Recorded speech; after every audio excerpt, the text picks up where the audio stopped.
શાસ્ત્રીજીને સામે કપિલાનો પાટલો ગોઠવાયો છે, રાજાના સામે રાજાની રાણીનો પાટલો ગોઠવાયો છે, અને દીવાન સામે દીવાનની પત્નીનો પાટલો ગોઠવાયો છે. મર્યાદા પ્રમાણે બધાએ 2-5 ફૂટ દૂર ગોઠવાયા છે. કોઈને એકબીજાની મર્યાદા લોપાય નહીં, ધર્મની લોપાય નહીં. અને દીવાન કહે છે કપિલા બેટા તું પીરસ, કારણ કે શાસ્ત્રીજી તો ના પાડી છે કે મને નહીં ફાવે. તો કે એવું પીરસ ફરીથી આપણે લેવું ન પડે, માટે ડબલ પીરસ જે વધી પડે તો કંઈ વાંધો નહીં, પણ ફરી ન લેવું પડે, ઉઠવું ન પડે. તો કે ગુલાબજાંબુ ખેરાન છે ને, તો કે આપણે 2 ખાઈએ ને, આપણે 5 એક કટોરી મૂકી દે, 10-12 વાટકીઓ ગોઠવી દીધી છે. અમે બોટાદ મંદિરમાં જમવા ગયેલા તો 2 પાટલા ને 2 થાળી. મેં કીધું 2 થાળી કેમ, અમે એક જણ જમનાર છે ને? તો કે ના 2 થાળી ને 8-8, 9-9 વાટકીઓ મૂકી દીધેલી. મેં કીધું જિંદગીમાં 2 થાળી કોઈ દી નથી જમે, તો કંઈ 2 થાળી છે. અને પછી બધું એમનો પ્રેમ ખૂબ હતો. અને જોડે મીઠાઈવાળા શેઠ હતા, મણીલાલ, મોહનલાલ એસ મીઠાઈવાળા, એમના ભાઈ મણીભાઈ એ બધા હતા. એમની જોડે હું હતો. એટલે એક બાજુ ગળી રોટલી આવી, એક બાજુ મગજ આવ્યો, એક બાજુ થાળનો ચૂરમાનો લાડુ આવ્યો, સુકરનો કંસાર કર્યો હતો, થોડોક શીરો કર્યો હતો, અને બધી મીઠાઈ એક પછી એક થાળની બધી હતી. અને ગરમ રોટલી આવવા માંડી. એક બાજુ વાટકીમાં ઘી ભરી આપ્યું. રોટલીમાં ઉપર ગળી રોટલીને ઘીમાં બોળીને ખાવી પડે. એક કટોરી ભરીને આખી વાટકી ઘી છે, કઢી કરી છે, ભીંડાની કઢી છે, રીંગણાની કઢી છે, દાળ છે, મગની દાળ છે, તુવેરની દાળ છે, 10-12 જેટલા શાક છે, ચટણીઓ છે, અને બધા ફરસાણો છે. 2 થાળીઓ ભરી ગઈ, એ 10-12 વાટકીઓ ભરી ગઈ. મેં કીધું આવું કોઈ જેમાં નથી. તો જે થવું એ થાય, જમાય એટલું જમો, ભલે પડ્યું રહે, પણ આવી રીતે જમાડવાના છે. તો કીધું બહુ સારું, મહારાજને સંભાળીને જમીએ. સચ્ચિદાનંદ સ્વામી જેમ હતા એમ હવે અમે મહારાજને સંભાળશું, કંઈ વાંધો નહીં, તમારો પ્રેમ છે, પીરસો તમ તારે. અને પછી મહારાજને સંભાળી ખૂબ જેમાં સ્વામી પણ રાજી થઈ ગયા. એમ આજે બધી વાટકીઓ બધી ગોઠવી દીધી છે, 2 થાળીઓ ગોઠવી દીધી છે, અને પીરસવા માંડ્યું છે. એ ગુલાબજાંબુ 2 ખાઈને આપણે 5-5, 10-10 મૂકી દો. ખમણ ઢોકળા છે, મોહનથાળ છે, મેસૂપ છે, આપણે સૂત્ર ફેણી કરી છે, હલવાસન કર્યું છે, દૂધીનો હલવો છે, ચીકુનો હલવો છે, મેસૂપ છે, ઘારી છે, બધી જાતની મીઠાઈઓ. પતવેલના ભજીયા કર્યા છે, મરચાના ભજીયા કર્યા છે, બટાકાના ભજીયા કર્યા છે, કેળાના ભજીયા કર્યા છે, સફરજનના ભજીયા થાય એ કર્યા છે, કેરીના પાકી કેરીના ભજીયા થાય, એ હાફૂસ કેરીના એ કેરીના ભજીયા કર્યા. ઠાકોરજીને ધરાવજો. મેથીના ગોટા કર્યા છે, આખા મરચામાં કોઠબડી ભરીને, કોઠાની ભૂકી ભરીને થાય ભજીયા, એ પણ બનાવ્યા છે. દહીંના વાટકા જોડે છે, આ બાજુ શ્રીખંડ છે, આ બાજુ બાસુદી છે, આ બાજુ જાતનું બેને જે ફાવે બધું બનેલું, અન્નકૂટ કરેલો. આજે મારા પતિ વર્ષો પછી મળવાના છે. એ બધું પીરસી બેસી ગયા, જમવાનું ચાલુ કર્યું. જલેબી થોડી વાર પહેલાં જ ગરમ ગુલાબનો એસેન્સ નાખીને બનાવેલી, અને ચોખ્ખા ઘી હતા, મગમગથી સુગંધ આવે એવી જલેબીના ઘૂંચલા 10-10, 12 ગોઠવાઈ ગયા છે. અને પછી બધા જમવા બેઠા. ઓહો, રાણી સાહેબ કે ઓહો જલેબી બહુ ફાઇન છે. જલેબી એવી સુંદર બનાવેલી, જો ઝીણી બનાવી પાતળી તો કડક પડે, તો એમાં રસ ન ભરાય. એટલે સહેજ જલેબી જાડી રાખીને 2 દિવસ પહેલાં હાથો નાખો એટલે આમ રસ એટલો બધો ભરાય, મોઢા મૂકો એટલે આમ અંદરથી આમ રસ છૂટવો જોઈએ. ગુલાબજાંબુ એવા કે કડક ન થવા જોઈએ, અંદરથી રસ પીને એવા સરસ થવા જોઈએ, મોઢા મૂકો એટલે ઓગળી જાય ને ચાવવા જ ન પડે. ભૂખો માણસ ગુલાબજાંબુ મોઢામાં ચાવી શકે. એટલે ગુલાબજાંબુ પણ એવા બનાવશે. મેસૂબમાં શેરે 7 શેર ઘી નાખીને મેસૂબ બને, એટલો ફાઇન જાળી પડી જાય, અને મોઢામાં મૂકો એટલે આમ જાણી આપણી વિશ્વામિત્રની નદી છે, પાવાગઢના ડુંગર ઉપરથી નીકળે છે, એમ મોઢા મૂકો એટલે નદીની જહાજ જેમ નીકળે ને એમ અંદરથી ઘીની પિચકારીઓ છૂટે, મોઢામાં મેસ ઓગળી જાય. આવી રીતની સુંદર બધી રસોઈ બનાવીને જમવા માંડ્યા છે. રાજા બહુ વખાણ કરે. શાસ્ત્રી કે બોલશો નહીં, મારે બોલવાનો નિયમ છે. એને જાણ્યું મૃત્યુ સામું છે, સામી જ બેઠી છે. હે મહારાજ, હે ભગવાન, તું લાજ રાખજે. એ આંખો વીંચીને જી હાથમાં આવ્યું મોઢામાં, જી આવ્યું મોઢામાં, પણ કોઈ અવાજ નથી. એને ખબર નથી કે આ ગુલાબજાંબુ ખાધું કે જલેબી ખાધી. એક જ મૃત્યુ દેખાય છે, 2 જોયેલા.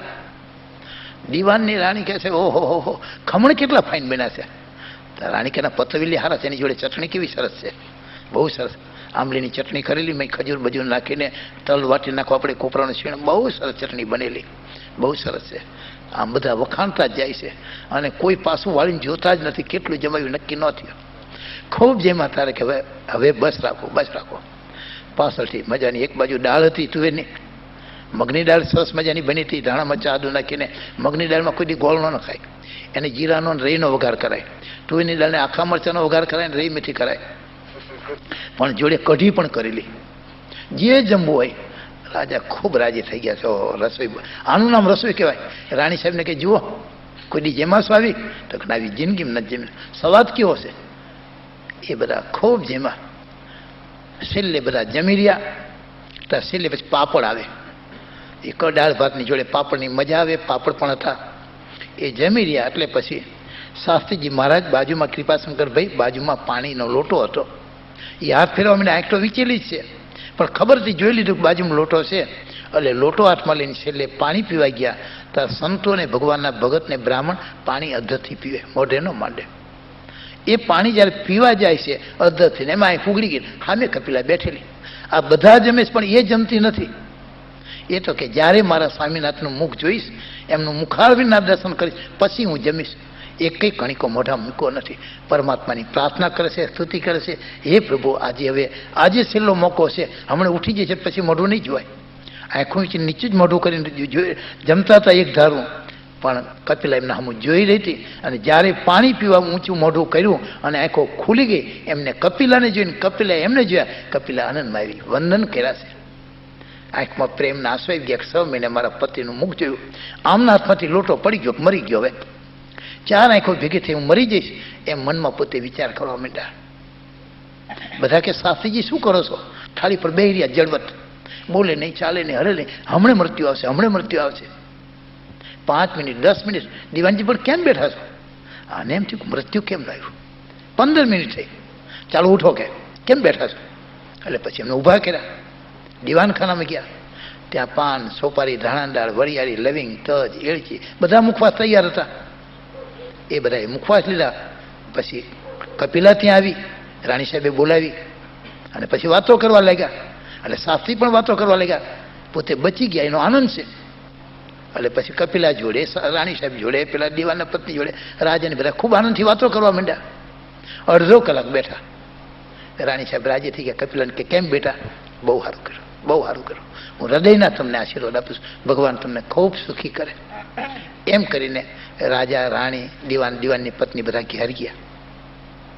કપિલા ઊભી થઈ પોતાના સ્વામીના ચરણમાં માથું મૂકી, આંખમાં આંસુ લાવી, પગે ચરણ સ્પર્શ કરીને મારી, હે નાથ, મારી કંઈ ભૂલ થઈ હોય માફ કરજો, આપની સેવા મારીશ, આપની આજ્ઞા પ્રમાણે. તો કે એવું કંઈ નથી, મારા જપ હતા ને દેવી, એટલે હું તમારી જોડે બોલતો નહોતો. હવે મારા જપ પૂરા થઈ ગયા છે, જરૂર તમારી જોડે વાતો કરીશ. પણ એક કામ કરો, જુઓ રસોડામાં બધા આપણા માણસો બાકી છે જમવાના, રસોઈ ઘણી છે, થાળીઓ એઠી કોઈ જાવીને જુએ ખરાબ દેખાય, એ સાફ કરાવો, એમને જમાડો, પછી આવો આપણે વાતો કરીએ. હું અહીં બેઠો છું, મારી છે ને જેમાં પછીનો જે નિયમ છે માળાનો એ કરી લઉં તો બહુ સારું. કપિલા ગઈ રસોડામાં જઈ નોકર ચાકરને બધાને જમવા આપ્યું અને પોતે માળા કરી. જેમ અત્યારે યંત્રયુગ છે, આગળ મંત્રયુગ હતો. મંત્રને આધીન દેવતાઓ મંત્ર જ્યાં બોલવા માંડ્યા, એમના દૂતને આકાશ માર્ગે ત્યાં હાજર કર્યા.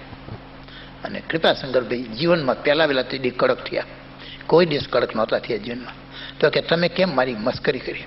તમે એમ કહ્યું હતું કે તમારી જેટલી 4 આંખો ભેગી થાય ગમે ત્યારે તમે લગ્ન કરો, અને 4 આંખો ભેગી થઈને તમારું મૃત્યુ થઈ છે. તો કેમ આજે મારી પત્નીનું, ભલે મેં 6 મહિને મુખ જોયું, પણ આજે અમે બંને હામ મોઢું જોયું, અહીંયા દીવાનખાનામાં વાતો કરી, કેમ મારું મૃત્યુ ન થયું? એમ શાસ્ત્રીજી મહારાજ ઊંચા સ્વરે જ્યારે બોલવા માંડ્યા, કપિલાને એમ થયું કોણ આવ્યું દીવાનખાનામાં? એકદમ દોડતી આવી. ત્યાં એમના દૂત બે ઉભેલા ધ્રુજા કરે સતત. ભગવાન એકાંતિક મુક્ત ભક્ત છે. તો એમના દૂત વંદન કરીને કહે છે, એ શાસ્ત્રીજી તમે ઉતાવળા ન થાવ, શાંતિ જાળવો. જ્યારે પેલા ભાણિયાને ઘેર મેં કહેલું, નગર શેઠને ઘેર, એક મુઠ્ઠી અનાજ આપે તમે બચી જાય, તમને આપેલું? તો કે ના. તો એક છોકરો મરી ગયો? તો કે હા. રાજાના કુંવરોક્ષે કહેલું કે 1 હોના અમારે 1 રૂપિયો આપે એ પુણ્ય કરીને બચી જશે, તમને આપેલો? તમે ઘણી આજીજી કરી, આપ્યો કે ન આપ્યો? તો એનું મૃત્યુ થયું? તો કા. એમ પૂછવા તમારા ધર્મપત્ની ઊભા છે. એ પરમ ભાગવત વંદનીય દેવી સમાન છે. આજે તમારું મૃત્યુ નક્કી હતું, એને કોઈ ફેરવી શકે નહીં. કર્મ લીખા ના મીટે કીસી છે. જે હતું એ નક્કી જ હતું. પણ કાં પરમાત્માના એકાંતિક ભક્ત એ આશીર્વાદ આપે તો મૃત્યુને હટાવી દે. એમ તમારું મૃત્યુ નક્કી હતું, પણ પૂછો તમારી પત્નીને, તમારા ધર્મપત્નીને, આજે તમારે ત્યાં કાલ 4 સંન્યાસી જમવા આવ્યા હતા. એટલે કૃપાશંકરભાઈ કે શું હતું બોલો દેવી? તો કે 9:30 વાગે, લગભગ 9, 9:30નો સમય થયો હતો. 4 સંત મહાત્મા આવ્યા. એક મેં સંન્યાસી છીએ, બ્રાહ્મણના ઘરની જ ભિક્ષા લેવાય, મેં લોટ આપ્યો, ના પાડી, તૈયાર ભોજન છો. મારેથી ખોટું કેમ બોલાય? મારા માતા પિતાએ ના પાડેલું ખોટું બોલવાની. તૈયાર ભોજન હતું. મેં ઘડિયાળ સામું જોયું કે હજી 3 કલાકની વાર છે, બીજી બનાવી દઈશ. એટલે એમને જમવા બેસાડ્યા. પાટલાને બધું તૈયાર હતું. ખૂબ પ્રેમથી મેં જમાડ્યા. એ ચારેય જેમાં એટલે ઊભા થયા અને મારા માથે 3 ઇંચ ઊંચો હાથ રાખ્યો. મને સ્પર્શ નથી કર્યો. અતિ વ્રત હતા. પણ એ ચારેય જણા મને રાજી થઈને કહ્યું, બેટા અખંડ સૌભાગ્યવંતી રહેજે, ભગવાન તારું મંગળ કરે, એમ આશીર્વાદ આપીને ગયા. તો પેલા એમના દૂત કહે છે, એ 4 સંકાદિક જે ભગવાન સ્વામી ભગવાનને અખંડ ધારી રહેલા એવા જે સંત, એનો જે આશીર્વાદ, એને મૃત્યુને હટાવી દીધું તમારું. માટે તમે બચી ગયા છો. બાકી મૃત્યુ તમારું નક્કી હતું. પણ એવી સુશીલ પત્ની તમારી, ધર્મપ્રિય, અને એના મા બાપે ઊંચા સંસ્કાર આપેલા કે આંગણે આવેલાનો કોઈ દી પાછો જવા દઈશ નહીં, એ આશીર્વાદે કરીને આજે તમે બચી ગયા છો. શાસ્ત્રીજીને આંખમાં આંસુ આવી ગયા. એમના દૂતને કે ભાઈ મારી ભૂલ થઈ ગઈ. તો કંઈ વાંધો નહીં, હવે મારે માતા પિતાની સેવા કરી જરૂર કરો, જાઓ. હવે કોઈ તમારો વાળ વાંકો કરી શકે એવું નથી. લાંબુ આયુષ્ય ભોગવશો. તમે હજારો માણસોને ભગવાનના રસ્તે જોડ્યા છે. પરમાત્મા ખૂબ રાજી છે. આપ પધારો. એટલું કરી જમનાથ દૂત અધસ્થ થઈ ગયા અને પોતાની પત્નીને આ બધી વાત કરી. પત્ની રડી પડી, નાથ સારું થયું મેં સંતોને જમાડ્યા, નહીં તો આજે તમારું મૃત્યુ હતું. તો કે ખૂબ રડી પડી, ભગવાનને ખૂબ પ્રાર્થના કરી. તો કે હવે તો આપણી ઈચ્છા છે, મા બાપ વ્રત થઈ ગયા છે, વર્ષોના વાણા થઈ ગયા, રાહ જોતા છે. આજે મને મારી મા સાંભળી રડી પડ્યા છે. તો ચાલો. રાજાને કહેવરાયું. આ વાત હતી એ સાંજની કથાની અંદર એમને જાહેરમાં આ વાત કરી. આ બનાવો મારો બન્યો હતો. હું હળવદનો છું. મારા બાપ મહાશંકર, એનો એકનો એક દીકરો કૃપાશંકર વિદ્યા ભણવા માટે મોકલો હતો. 12 વર્ષ સુધી કાશીમાં વિદ્યા ભણી. અને આ રીતે એમના દૂતે રસ્તામાં વાણિયાના છોકરાને આવી રીતે એના તેડવા ગયા, રાજાના કુંવરને આવી રીતે લઈ ગયા. પછી મેં મારું પૂછ્યું, મારું આમ હતું, એટલે હું ઘેર નહીં જતા, માતા પિતાની સેવા ન કરતા અહીંયા આવીને કથા કરી. કેવળ મારે કંઈ જોતું નહોતું, પણ હજારો માણસોને ભગવાનના રસ્તે ચડાવાતા. તો મેં તમને નિર્વ્યસની કર્યા, વ્યસનથી મુક્ત કર્યા છે. ચોરીના જે ખોટા કોઈનામાં લાઈન હતી એને મુક્ત કર્યા. પરમાત્માની કૃપાથી ભગવાનને યાદ કરીને મેં તમને આશીર્વાદ આપ્યા. તમારે ત્યાં દીકરાઓને જન્મ થયા આપનાર પરમાત્મા હતા. મારા પાસે કહી છે ને, તું બ્રાહ્મણ છું. પણ હવે મને મારા માતા પિતા સાંભળ્યા છે. વર્ષોના વાણા વહી ગયા. મારા માતા પિતા વ્રત થઈ ગયા છે. હું સભામાં મારા માતા પિતાને યાદ કરું છું. હવે તમે મને રજા આપો, આવતીકાલે હું જઉં સવારે. તમામની આંખમાં સભામાં આંસુ આવી ગયા. ધન્યવાદ છે શાસ્ત્રીજી મહારાજ, તમારા જેવા એક મહાન પુરુષ અમને મળ્યા. અમે બધા રાજી છીએ. જે ગોરજી હતા મહાશંકર, એ આવીને રાજી થયા. બેટા કે મારી દીકરીને હું વળાવું છું પ્રેમથી. ખૂબ બધાએ એમને જે કંઈ દાગીના કપડાં જે કંઈ આપવું હતું એ આપીને બીજે દિવસે બધા ગામ બોલાવા ગયું છે. અને રાજાએ ઘોડાગાડીને રથની સગવડ કરી અને ધીમે ધીમે ધીમે ધીમે હળવદ પહોંચ્યા છે. અગાઉથી માણસ મોકલો છે ઘોડેશ્વર, એને બધા સમાચાર આપ્યા, કાગળ મોકલો. ત્યાં ગયા પછી માતા પિતા ખૂબ રાજી થયા છે. સામાન લેવા આવ્યા છે. એ માતા પિતાની જોઈને ત્યાં દંડવત પ્રણામ કરી માતાને વંદન કર્યા છે. અને માતાને કહે છે, મને વર્ષોની તમારી ઈચ્છા હતી સેવાની, પણ આવો બનાવ બન્યો એટલે સેવા થઈ નથી શકી. રાજી રહેજો. માતા પિતા બહુ રાજી થયા. પત્નીને જોઈ, દીકરાની વહુને જોઈને કહો આવી સુશીલ સુંદર કન્યા મળી. ખૂબ રાજી થયા. અંતે હળવદ પોતાના ઘેર ગયા. હગાવાલા ભેગા થયા. મોટો જમણવાર કર્યો છે. અને પત્નીને કહ્યું કે આ મારા માતા પિતા છે. એની વિશે પરમેશ્વરની બુદ્ધિ રાખી. આજ આપણા હાથે માતા પિતા છે. માતા એ દેવ છે, પિતા એ દેવ સમાન છે. એની સેવા કરો. એવી પત્નીને પતિ રાતે સાસુ સસરાની પગચંપી કરી છે. એવો એક દિવસ એમના જીવનમાં નથી ગયો સવારમાં ઉઠી અને વરકન્યાએ માતા પિતાને વંદન ન કરાય, ચરણ સ્પર્શ ન કરાય. અને રાત્રે સૂતી વખતે માતા પિતાને વંદન કરે, પગચંપી કરે. પછી માતા પિતા કે બેટા જાઓ, હવે તમે સૂઈ જાઓ તમારા રૂમમાં. ત્યારે પછી જાય. આવી રીતના કૃપાશંકર ભાઈ જેનું જીવન જે મેં કહ્યું ખૂબ લંબાણ કર્યું છે. ટાઈમ ઘણો થઈ ગયો છે. રાજી રહેજો. સહેજાન સ્વામી મહારાજની જય. સ્વામિનારાયણ ભગવાનના પરમ લાડીલા, પરમ વંદનીય, પરમ બ્રહ્મનિષ્ઠ પૂજ્યવાલા સંતો અને વાલા હરિભક્તો, સ્વામિનારાયણ ભગવાનની કૃપાથી આપણને ઉત્તમ મનુષ્ય દેહ મળ્યો. જે વડે કરી ભગવાનનું ભજન કરી પરમાત્માના પદને પામી શકાય એવો આ મનુષ્ય દેહ છે. શ્રીજી મહારાજ એમ કહે છે, મનુષ્ય દેહ છે એ ચિંતામણી તુલ્ય છે. ચિંતામણી કોઈ માણસના હાથમાં હોય ને જે ચિંતવે મળે, એમ પરમાત્માનો જે ભક્ત છે અખંડ પરમાત્મામાં વૃત્તિ જેને રાખી છે એ જે સંકલ્પ કરે એ સિદ્ધ થાય છે. માટે ભગવાન જે આપણને મળ્યા એ આપણા મહાન ભાગ છે. સંતો જે મળવા, મહારાજે એમ લખ્યું કે ભગવાનને ભગવાનના સંતોની જે સેવા એ તો બહુ મોટા પુણ્યવાળાને મળે છે, એમ લખ્યું વચનામૃતમાં મહારાજે. ત્યારે ભગવાન શ્રી હરિ દાદા ખાચરના દરબારમાં ગઢપુરમાં બિરાજે છે. એ વખતે કોઈએ સમાચાર આપ્યા, મહારાજ આપણું જે તકરારીયું ખેતર છે ને, માંડવધાથી આગળ એક આપણું ખેતર હતું 12 વીઘાનું.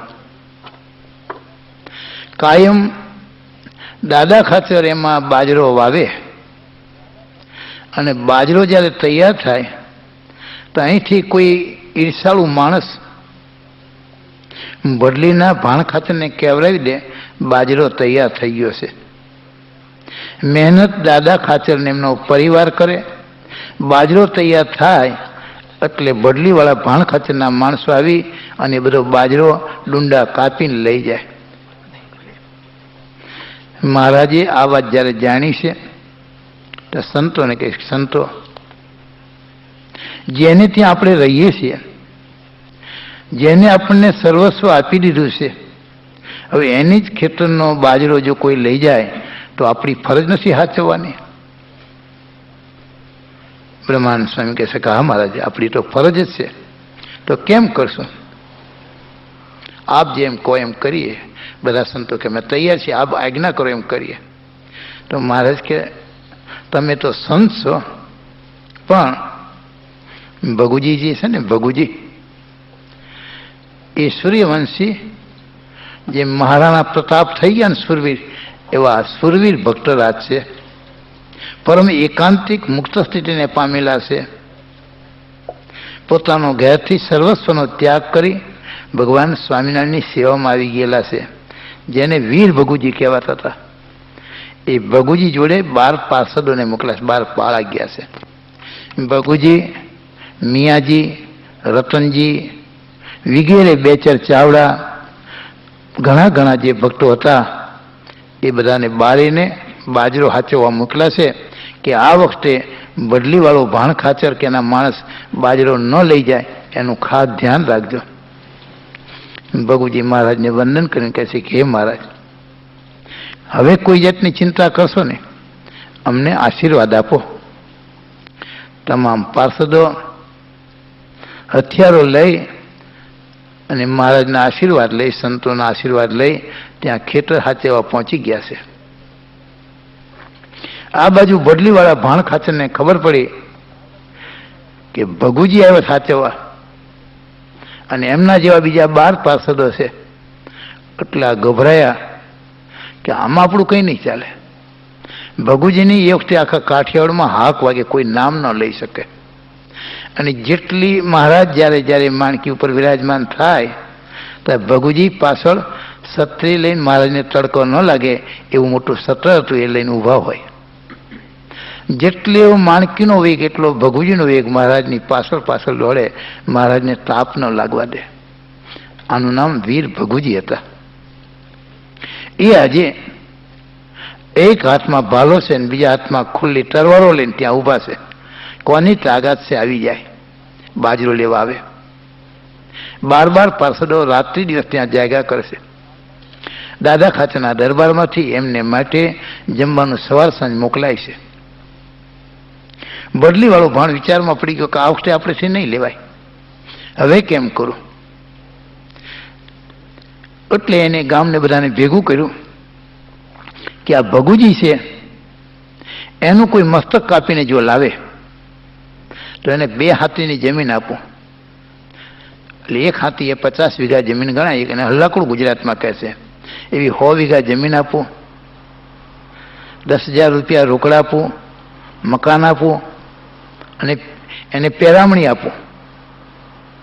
બધા રાજી થઈ ગયા, પણ ભગુજી સામું જવું કોઈની તાકાત નહોતી. હવે કેમ કરું? સભા બેઠી છે ગામની ભાગોળે, કોઈ જવા તૈયાર નથી, બધાને ભગુજીની બીક છે. એમાં ભાવનગર સ્ટેટના 2 પોલીસ અમલદારો હતા. એ રજા પડવાથી દેશમાં જાય છે, પોતાના દેશમાં, સિંધ બાજુ સિંધના હતા. ખબર અને મતારો એવું નામ હતા, મુસ્લિમ હતા, પિંજારા હતા. એ 2 ત્યાંથી ભાગોળ ઉપરથી નીકળ્યા છે. સિંધી લોકો જરા ઊંચા વધુ હોય હાઈટ, અને એમના જે ઘોડા છે ને બેસવાના એ પણ ઊંચા હોય. એ બંને ભાઈઓ નીકળ્યા છે. એટલે કે ભાઈ શું છે, કેમ ગામ ભેગું થયું છે? તો કે ભગુજીનું જો કોઈ મસ્તક લાવે તો આટલા પૈસા મેં આપી. એમ? ભગુજી કોણ છે? કે તો સ્વામિનારાયણ પાસે બહુ જોરદાર છે, આખા સૌરાષ્ટ્રમાં એની હાક વાગે કોઈથી નામ ન લેવાય, વીર ભગુજી કહેવાય. એમ? તો તમે લાવી આપીએ. તો ભલે.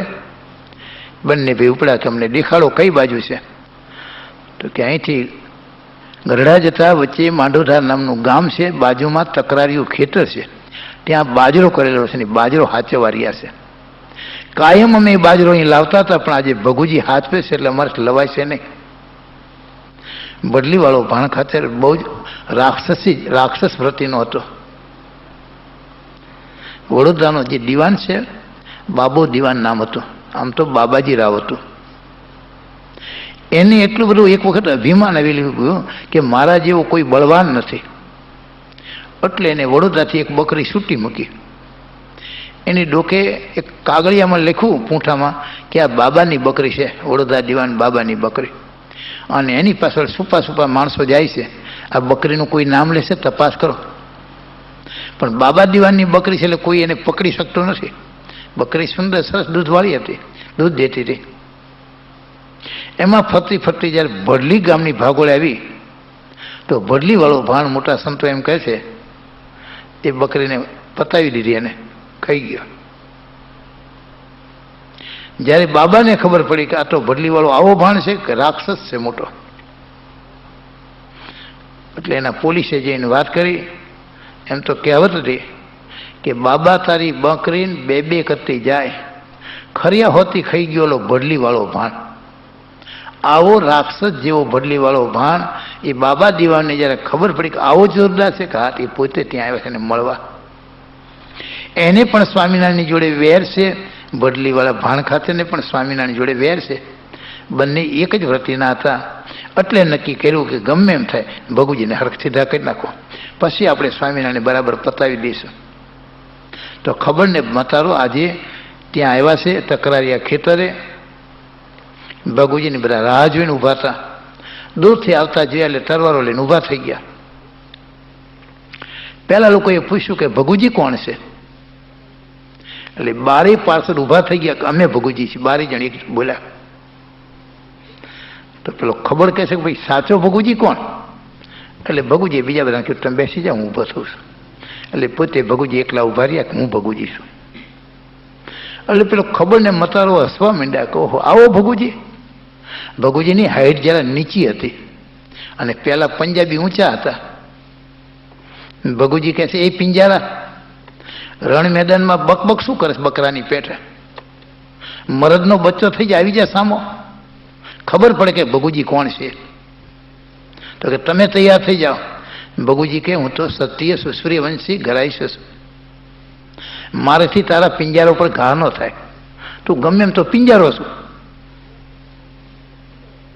તું તૈયાર થઈ જા મરદના બચ્ચા. એટલે પેલો પિંજારા એ ખબરે તરવાર ખુલ્લી કરી.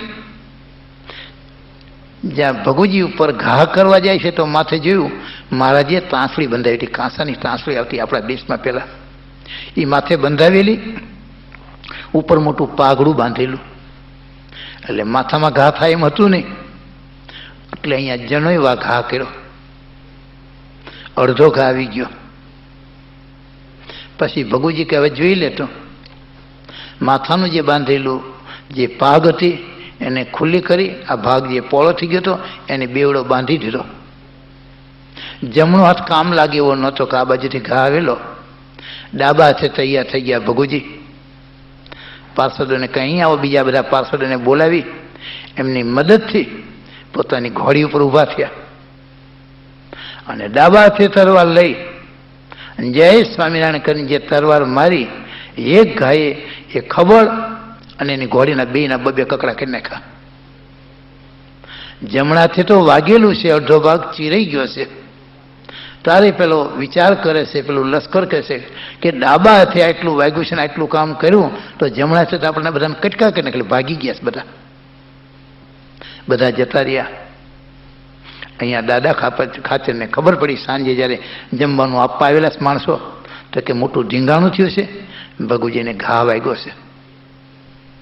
દાદા ખાચર આદિ હરિભક્તો બધા ગયા છે, બળદ ગાડી લઈ ગયા છે, ગાડલું નાખી એમાં હુવારીને ઘેર લાવ્યા. દરેક સંતોની આંખમાં આંસુ છે. મહારાજે પછી એમને ઓયડામાં હુવાર્યા છે. વાણંદને બોલાવવામાં આવ્યો. એ જમાનામાં વાણંદ વૈદનું કામ કરતા હતા. ગામમાં જે હોશિયાર વાણંદ હતો એને ટાંકા લીધા.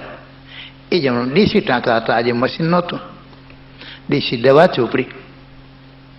પણ કોક ઈર્ષાખોર માણસ હશે, એને સારું નહીં લાગ્યું હોય, ફોડી નાખેલા કોઈ ઈર્ષાખોર માણસોએ અમુક પૈસાની લાંચ આપી પેલા વાણંદને.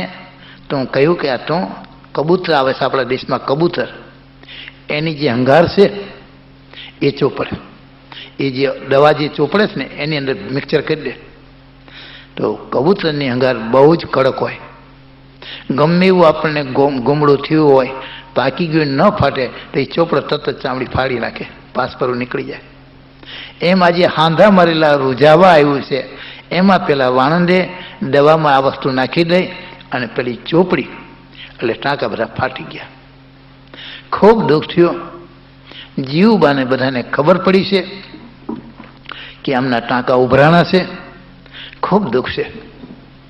બધાને એમ થયું ભગુજીનો દેહ હવે નહીં રહે, અવશ્ય પીડા છે. છતાં ભગુજી સ્વામિનારાયણ સ્વામિનારાયણ સ્વામિનારાયણ સ્વામિનારાયણ કરે છે. એ વખતે મુક્તાનંદ સ્વામી આદિ મોટા સંતો, દાદા ખાચર, મૂળજી બ્રહ્મચારી જેવા અને જીવબા લાડુ જેવા એકાંતમાં મહારાજ પાસે જઈને રડવા લાગ્યા છે. મહારાજ, ગમે એમ થાય પુરુષોત્તમ પણ વાપરી ભગુજીને બચાવી લેવાના છે. ભગુજી જો જશે પણ જગતમાં આપણું ખરાબ દેખાય છે કે પિંજરાના હાથે ભગુજીનું મૃત્યુ. પુરુષોત્તમ નારાયણ હોવા છતાં ભલે એમની આયુષ કદાચ ખૂટી ગઈ હોય, પણ આ પરમાત્મા શું આપણને અમે પ્રાર્થના કરીએ છીએ થોડીક આયુષ હમણાં આપીને એમને બચાવી લો. એ વખતે લક્ષ્મીવાડીએથી સચ્ચિદાનંદ સ્વામીને બોલાવવામાં આવ્યા છે. સચ્ચિદાનંદ સ્વામી ઐશ્વર્યમૂર્તિ હતા, સમર્થ હતા, વચન સિદ્ધિ સંત હતા, ભગવાનના પરમ એકાંતિક સંત હતા. ક્યારેય ભગવાનની આજ્ઞા લૂંટી નથી. લક્ષ્મીવાડીએ રહી અહીંયા રહેલા જે સંતો હરિભક્તો એનું પોતે દહીણું ડરતા હતા. તે દિવસે મશીન ઘંટી નહીં, હાથની મોટી ઘંટી હતી. આવા સમર્થ સચ્ચિદાનંદ સ્વામી જેમને લાત મારીને ઇન્દ્રને ત્યાં ગયા છે, સ્વર્ગમાં પાડી દઈને વરસાદ વરસાવ્યો છે. ખૂબ શક્તિશાળી સચ્ચિદાનંદ સ્વામી હતા. સ્વામિનારાયણ ભગવાન જેને મોટા ભાઈ કહેતા. એ સચ્ચિદાનંદ સ્વામીને લક્ષ્મીવાડીથી બોલાવીને મહારાજ કહ્યું, સ્વામી મોટા ભાઈ, કે હા ભગુજીનો કાળ આવ્યો છે, જાઓ તમે. એટલે સચ્ચિદાનંદ સ્વામી દાદા ખાચરને કહે છે કે ડાંગ આપો મને. એક મોટી લાકડી લઈ સચ્ચિદાનંદ સ્વામી ઘેલાને કાંઠે ગયા છે. પેલો જબરજસ્ત કાળ આજે સચ્ચિદાનંદ ભગુજીને લેવા માટે આવ્યો છે. સચ્ચિદાનંદ સ્વામી હરેકો જતો અહીંથી પાછો. હું સ્વામિનારાયણનો સંત છું અને જ્યાં સ્વામિનારાયણ બોલાય એના કરતા ડબલ ઊંચા થઈ ગયા સચ્ચિદાનંદ સ્વામી. તો કે તમે મને રોકશો નહીં, તો પરમાત્માની આજ્ઞાથી એક પછી એક લેવા જ છું, કાળ છું, તો અહીં નહીં ચાલે. જ્યારે કાળ નથી માન્યો, સચ્ચિદાનંદ સ્વામીએ એક ડાંગ મારી એનો દાંત પાડી નાખ્યો છે. મોઢામાંથી રુધિર ચાલી ગયું છે, બેભાન થઈને પડી ગયો છે. ત્યારે એ પાછો વળ્યો છે. આટલી બધી શક્તિ, તો કે સ્વામિનારાયણનો પ્રતાપ. અને જ્યારે લોકોને ખબર પડી ગઈ કે એનો દાંત પડી ગયો છે, લોકો જોવા ગયા વેલણ જેટલો લાંબો દાંત હતો એનો. આવો ભયંકર જે કાળ એને સચ્ચિદાનંદ સ્વામીએ કાઢી મૂક્યો. અને સચ્ચિદાનંદ સ્વામી દાદાના દરબારમાં ડાંગ લઈને બેઠા છે. તાકાત કોની શકે આવી શકે. અને એ રીતે ધીમે ધીમે તમામ સંતો હરિભક્તો અને બાઈઓ હરિભક્તો પ્રાર્થના કરી છે કે ભગુજીને સારું થાવ, ભગુજીને સારું થાવ. ભગવાનની ખૂબ પ્રાર્થના કરી. ધીમે ધીમે ધીમે ભગુજી સારા થયા છે. કહેવાનું એ કે આવા ભગવાનના એકાંતિક ભક્ત જેને સત્સંગને માટે પોતાનું બલિદાન આપવા તૈયાર થયા, ત્યારે સંતો હરિભક્તોએ કહ્યું કે જેને ખેતર બચાવ્યું છે એને કોઈ પણ હિસાબે આપણે બચાવવા પડે. અને ત્યાર પછી એ ખેતરમાં કોઈ દી ભડલીવાળો આવ્યો નથી, આ બાજુના સીમાડે પગ નથી મૂક્યો. આટલા ભગુજી સુરવીર હતા. આજે પણ એ ખેતર આપણા ગઢપુર મંદિરના ખાતે છે. ત્યારે સત્સંગને માટે મહારાજે લખ્યું, મધના 61ના વચનમાં એમ લખ્યું કે સત્સંગી કોણ? તો નિયમ, નિશ્ચય અને પક્ષ એ ત્રણેયના જેનામાં હોય એ સત્સંગી કહેવાય. ભગવાનના જે કહેલા નિયમો છે આપણે પાળવા, વ્યસનથી મુક્ત થવું. નિશ્ચય તો ગમે એ સુખ દુઃખ આવે પણ ભગવાન સ્વામિનારાયણનો આશરો. પ્રથમના 33ના વચનમાં લખ્યું કે એક સ્વામિનારાયણનો આશરો રાખજો, બધી રીતે ભગવાન સ્વામિનારાયણ રક્ષા કરશે. સુખ દુઃખ આવે સર્વે ભેળું, તેમાં રાખજો સ્થિરમતી. જાળો વિસ મારા જનને વળી જતન કરીશ યતી. એક કાનો ભરવાડ હતો. ચોમાસાનો ટાઈમ છે, શ્રાવણ મહિનો છે. પોતાના ઘેટા બકરા લઈને ચરાવાઈ ગયો છે મહીસાગરના કોતરમાં. એમાં એક બકરું ઊંડી ખીણમાં ચરવા ગયું, એમાં ઉપરથી પડી ગયું છે અને પગ ભાંગી ગયો. સાંજ પડી એટલે ભરવાડ પોતાના ઘેટા બકરા ઘણા હતા એ બધાને લઈને ઘેર ગયો. પેલું બકરું વિચાર કર્યું કે ધણી તો મને મૂકીને જતો રહ્યો, હું એકલું શું કરીશ? અંધારું થવા આવ્યું, બકરું રડવા માંડ્યું છે. હમણે કોઈ હિંસક પશુ આવીને મને ફાડી ખાય છે. રડતા રડતા પરમાત્માની પ્રાર્થના કરી છે બકરાએ એની ભાષામાં. ત્યાં એક એને પગલું દેખાણું, સિંહનું પગલું હતું. એના ઉપર જઈને બકરું બેસી ગયો. રાતના 10 વાગ્યા એવામાં એક મોટો શિયાળ આવ્યો. બકરાને જ્યાં પકડવા જાય છે એટલે બકરું કહે ખબરદાર જોઈ લે પગલું. તો કાં તો સિંહનું છે, તો એ મને બેસાડીને ગયો છે. શિયાળે વિચાર કર્યો કે સિંહ તો મારી નાખે. સિંહની બીક લાગી છે શિયાળને, બકરાની નહીં. સિંહ પાછો ગયો છે, બકરું શિયાળ પાછું ગયો છે. થોડી વાર પછી 1-8 કલાક વીતી છે ત્યાં મોટો જબરજસ્ત ભયંકર વાઘ આવ્યો. દૂરથી જ્યાં સલંગ મારવા જાય છે બકરું કે ખબરદાર. વાઘ ક્યાં બકરું બોલે તો કે હા આ પગલું જોઈ લે, સિંહનું છે, મને બેસાડીને ગયો છે. વાઘ વિચારમાં પડી ગયો, સિંહનું બેસાડેલો ખોરાક કેમ લેવાય, મારી નાખે સિંહ મને. એ પણ પાછો ચાલી ગયો. ત્યાર પછી એક ભયંકર દીપડો આવ્યો છે, પછી એક મોટો વરુ આવેલો છે. પણ બકરું સિંહની વાત કરે બધા નાસી ગયા છે. સવારના લગભગ 5 વાગ્યાની આવવાની તૈયાર થઈ. મળસ્કું હતું, દિવસ ઉગવાની થોડી થોડી તૈયારી થઈ છે. ત્યાં પેલો સિંહ આવ્યો. 2 દિવસનો ભૂખો હતો. જ્યાં બકરાને જોયું મોઢામાં પાણી આવ્યું અને એકદમ કૂદીને સલંગ મારવા જાય છે. શિયાળ કહે છે સબૂર ઉભા રહો. કેમ? આ પગલું જુઓ. એ તો કે મારું છે. તો કાલ હાંજની અહીં બેઠીશું. મારો ધણી મને મૂકીને જતો રહ્યો, હું નીચે ચરવાવી પગ ભાંગી ગયો છું, લૂલી બકરી છું. તો તમારા પગલા ઉપર બેઠી તો એક શિયાળ આવ્યો, વાઘ આવ્યો, વરુ આવ્યો, દીપડો આવ્યો, તમારું નામ લીધું, બધા નાસી ગયા છે, કોઈ મને મારી નથી. હવે તમારે આશરે બેઠીશું. બોલો કેમ કરવું છે? રક્ષા કરવી રક્ષા કરો, મારવી તો મારો. સિંહને એમ થયું કે મારા આશરે બેઠી હોય એને મરાય કેમ? એક દિવસ પછી ખોરાક મળશે, પણ મારા આશરે બેઠીને મરાય કેમ? એનું બહુ પાપ છે. આશરે આવેલાની રક્ષા કરવી પડે એમ આપણી ફરજ છે. તો કે હવે તારી શું ઈચ્છા છે? તો કે મને ભૂખ બહુ લાગી છે, તરસ પણ લાગી છે. ગઈકાલની બેઠી છું, પગ ભાંગી ગયો છે. અહીં મને બીક બહુ લાગે છે. આજે બચી ગઈ પણ કાલે ન બચી શકું. મારે મારા ઘેર જવું છે. મારો જે ધણી કાણો ભરવાડ છે એનું ગામમાં જે ઘર છે ત્યાં મને મૂક્યો. સિંહ કે ભલે. સિંહે ગર્જના કરી. જંગલમાંથી એક મોટો હાથી આવ્યો. હાથીને કે ધીમે કરીને ઊંડેથી ઊંચકીને તારી પીઠ ઉપર બેસાડી દે, એને પાણી પા ઝાડની લીલી લીલી કૂંપરો છે તોડી અને તારી પીઠ ઉપર મૂક, બકરું બેઠું બેઠું ખાય. અને પછી ધીમે ધીમે, ઉતાવળથી નહીં પણ ધીમે ધીમે પડી ન જાય એ રીતે એમના ધણીને ઘેર મૂક્યો જાય.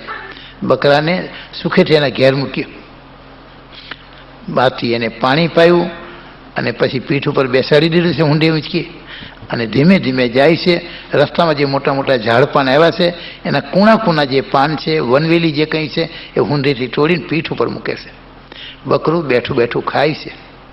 ખૂબ ભૂખ લાગી હતી, ખાવાનું મળ્યું, પાણી મળ્યું, હાથી ઉપર બેસવાનું મળ્યું.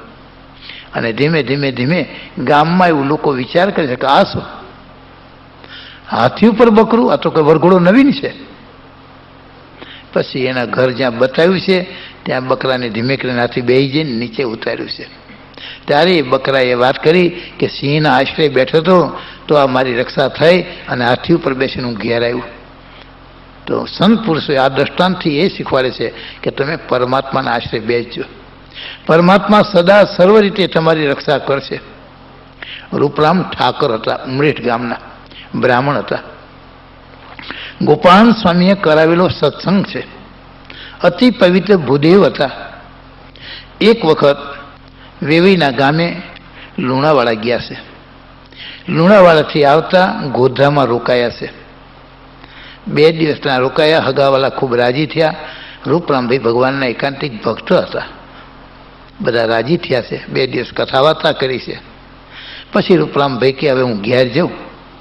તો કે કાલે જમીન જજો. કે સારું. બીજે દિવસે ગોધરાથી જમીન બપોરે ઠાકોર જમાડી ભગવાનની પ્રસાદી જમીન નીકળ્યા છે. પોતાના ઘોડા ઉપર બેઠા છે. રસ્તામાં વરસાદ ચાલુ થયો. એકદમ અંધારા જેવું થઈ ગયું. પવન છે, વીજળી થવા લાગી. ઘોડું જરા ભડકું છે. રસ્તો ભૂલી ગયા. ધીમે ધીમે વરસાદ બંધ થઈ ગયો પણ અજાણા રસ્તે નીકળી ગયા. ઝાડી જંગલ બહુ આવ્યું. ખૂબ ભયાનક જંગલ આવ્યું. હાંજ પડી ગઈ. રૂપરામ ઠાકર વિચાર કરશે કે હવે કેમ કરું. આ બાજુમાં મહીસાગરના મોટા મોટા ઊંડા કોતર છે. આજે પણ ત્યાં દીપડાને વાઘ રહેશે. કોઈ ભયંકર વાઘ આવીને મને ખાઈ જશે, ઘોડાને મારી નાખશે, શું થશે. ખૂબ ચિંતા કરવા લાગ્યા છે. રસ્તો ભૂલી ગયો. ભગવાનની પ્રાર્થના કરી છે. પરમાત્મા અતિ દયાળુ છે અને એ પોતે પરમાત્માની પ્રાર્થના કરીને કહે છે, નમન હું કરું વિશ્વપાલને, કરગરી કહું ભક્તિ બાળને, અરજ માયરી ઉરમાં ધરો, વિપતિ માયરી શ્રી હરિ હરો, અવર આશરો માય રે નથી, પ્રણત પાળને સુખ કથી, કઠણ કાળમાં આપ શોધણી, સુખદ શામળા મુક્ત નામણી, અમરના પતિ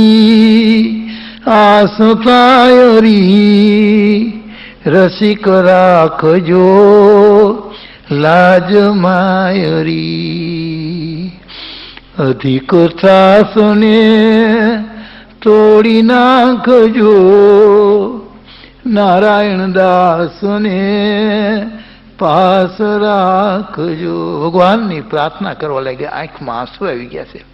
હે ભગવાન, હે સ્વામિનારાયણ, હે પ્રભુ, હું ભૂલો પડ્યો છું. ઘરે બાલ બચ્ચા રાહ જોતા છે. આ ભયંકર જંગલ છે. હિંસક પશુઓના અવાજ આવે છે. કેમ કરી ક્યાં જવું. એક બાજુ વરસાદ ખૂબ પડેલો છે. જમીન એકદમ ભીની છે. પવન ખૂબ વાય છે, ટાઢ વાય છે. ભૂખ પણ ખૂબ લાગી છે. હે મહારાજ, પ્રભુ રક્ષા કરો. પરમાત્માને પ્રાર્થના કરે છે. ભગવાન અતિ દયાળુ છે. કોઈ પણ ભક્ત પરમાત્માને જ્યારે ગદગદ કંઠે પ્રાર્થના કરે, પરમાત્મા અતિ દયાળુ છે. પોતાના ભક્તોની રક્ષા કરશે. ભગવાનને યાદ કરનાર કોઈ માણસ જોઈ નરસિંહ મહેતા એમના મોટા ભાઈને ત્યાં ગયા છે, સારંગધરને ત્યાં. મોટા ભાઈ, આવતીકાલે બાપુજીનો શ્રાદ્ધનો દિવસ છે, યાદ કરાવવા માટે તમને આવ્યો છું. કાયમ આપ શ્રાદ્ધ કરો છો એ રીતનું શ્રાદ્ધ કરવાનું છે. હિન્દુ સંસ્કૃતિ એમ કહે છે, જે માતા પિતાએ આપણને જન્મ આપ્યો એના ઋણમાંથી મુક્ત થવા માટે જે આપણા પરમ પૂજ્ય વંદનીય પિતા ધામમાં ગયા હોય, અથવા પિતા યાદ હોય દાદા ધામમાં ગયા હોય, જેના વડે આપણે છીએ, અથવા માતા ધામમાં ગઈ હોય, તો એમનો જે ધામમાં ગયેલો જે દિવસ એ ચોપડામાં લખી રાખવો પડે કે આ દિવસે મારા માતા, મારા પિતા, મારા દાદા ધામમાં ગયા હતા. અને જ્યારે ભાદરવા મહિનામાં 16 શ્રાદ્ધ આવે છે, ભાદરવા સુદ પૂનમથી ભાદરવા અમાસ સુધી એને 16 શ્રાદ્ધ કહેવામાં આવે. તે દિવસે એનો વિધિ કરવો પડે શ્રાદ્ધનો. તે દિવસે મધ્યાહને વાસ નાખવી પડે સાપરા ઉપર, દૂધપાક બનાવવો પડે, એની અંદર પૂરી અથવા રોટલી, થોડું ઘી નાખવું પડે, ભાત નાખવો પડે. આવી રીતે એક કટોરામાં કે તપેલામાં જેવી તમારી શ્રદ્ધા એ બરોબર મધ્યાહને નાખવું પડે, વહેલું મોડું ન ચાલે. અને તે દિવસે એ વાસ એ આપણા દેશમાં કાગડા દ્વારા પિતૃને પહોંચે છે, એમ આપણું શાસ્ત્ર કહેશે, કાગભૂષણડી દ્વારા. બીજી ગાય માતા, ત્રીજા કૂતરાઓ, ચોથા બ્રાહ્મણ, એ ચારેને તે દિવસે જમાડવા પડે. ઓછામાં ઓછા વધુ શક્તિ ન હોય તો 5 બ્રાહ્મણ, એથી શક્તિ ન હોય 2, એથી શક્તિ ન હોય તો 1 બ્રાહ્મણ. આપણે ઘેર જમી શકે એવી સ્થિતિ ન હોય તો તે દિવસે આપણે બ્રાહ્મણ જમે એટલું કાચું સીધું ચોખા, લોટ, દાળ, ઘી, તેલ, મીઠું મરચું એમને આપવું, રસોઈ બનાવીને એ જમે. પણ ખરેખર જો આપણા ઘેર જમે ને બહુ સારું. પણ અહીંયા તો અમેરિકામાં એ વસ્તુ શક્ય નથી.